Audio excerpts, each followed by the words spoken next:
সোনারপুরে একে অপরের আবির মাখিয়ে নির্বাচনী প্রচার সারলেন দুই অভিনেত্রী।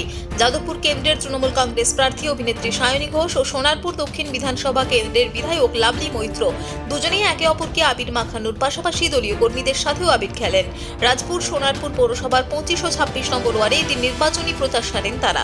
বাইক ও টোটো নিয়ে এই দুই ওয়ার্ডের নানান এলাকা পরিক্রমা করেন। বহু জায়গা দিয়ে মহিলারা বাড়ি থেকে বেরিয়ে এসে তাদের ফুল দিয়ে অভ্যর্থনা জানান। শিব মন্দিরে পুজো দেওয়া নিয়ে বিজেপির কটাক্ষ করা নিয়েও এদিন মুখ খুললেন সায়নী ঘোষ।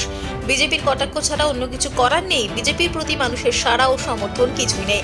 সায়নী ঘোষ সাংসদ হলে টিকটক দেখা যাবে, এছাড়া উন্নয়নের কাজ হবে না বলে বিরোধীদের পাল্টা কটাক্ষরও জবাব দেন।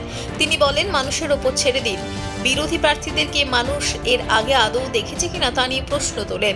বিজেপির মতো তারা ভোট পাখি নন বলেই দাবি সায়নীর। বিজেপি কটাক্ষই করবে, কটাক্ষ ছাড়া বিজেপির কিছু করার নেই।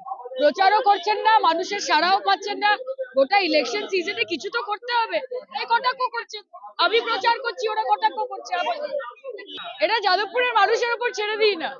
যাদবপুরের মানুষ সায়নী ঘোষকে 3 বছর দেখেছেন এবং 3 বছর বিজেপির যিনি প্রার্থী ছিলেন অনির্বাণ বাবু, উনি কোথায় থাকেন, তাকে কোথায় পাওয়া যায়, তিনি কতবার পশ্চিমবঙ্গের রাস্তায় হেঁটেছেন, যাদবপুরের লোকালিটিতে হেঁটেছেন।